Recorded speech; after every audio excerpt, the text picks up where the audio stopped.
Hello bazooka എന്ന ചിത്രത്തിൻ്റെ 8-ാം ദിവസത്തെ ബാംഗ്ലൂർ ബോക്സ് ഓഫീസ് കളക്ഷൻ റിപ്പോർട്ടാണ് ഇന്ന് നോക്കാൻ പോകുന്നത്.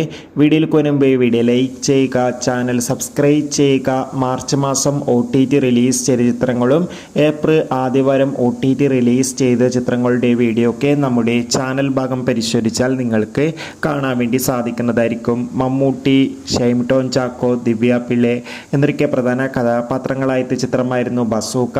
അത്യാവശ്യം ഒരു അഭിപ്രായം തന്നെയാണ് ചിത്രത്തിന് ഇപ്പോഴും പുറത്തുവന്നുകൊണ്ടിരിക്കുന്നത്. അതുകൊണ്ട് തന്നെ എല്ലാ സിനിമാ പ്രേമികളും ഒരേപോലെയാണ് ബസൂക്ക എന്ന ചിത്രത്തിൻ്റെ ഓരോ അപ്ഡേഷനും അറിയാൻ വേണ്ടി ഏറെ ആകാംക്ഷയോടെ കാത്തിരിക്കുന്നത്. ഫൈനലി ചിത്രത്തിൻ്റെ 8-ാം ദിവസത്തെ ബാംഗ്ലൂർ ബോക്സ് ഓഫീസ് കളക്ഷൻ റിപ്പോർട്ടൊക്കെ പുറത്തുവന്നിരിക്കുകയാണ്. 8-ാം ദിവസം ചിത്രത്തിന് ബാംഗ്ലൂരിൽ നിന്ന് 10 മുതൽ 20 ലക്ഷം വരെ കളക്ഷൻ നേടിയെടുക്കാൻ വേണ്ടി സാധിക്കുമെന്നാണ് ട്രാക്കിംഗ് റിപ്പോർട്ടുകൾ സൂചിപ്പിക്കുന്നത്. എന്തായാലും കാത്തിരിക്കാം കൂടുതൽ ബോക്സ് ഓഫീസ് കളക്ഷൻ റിപ്പോർട്ടിനായി. അടുത്തൊരു വീഡിയോയിൽ കാണും വരെ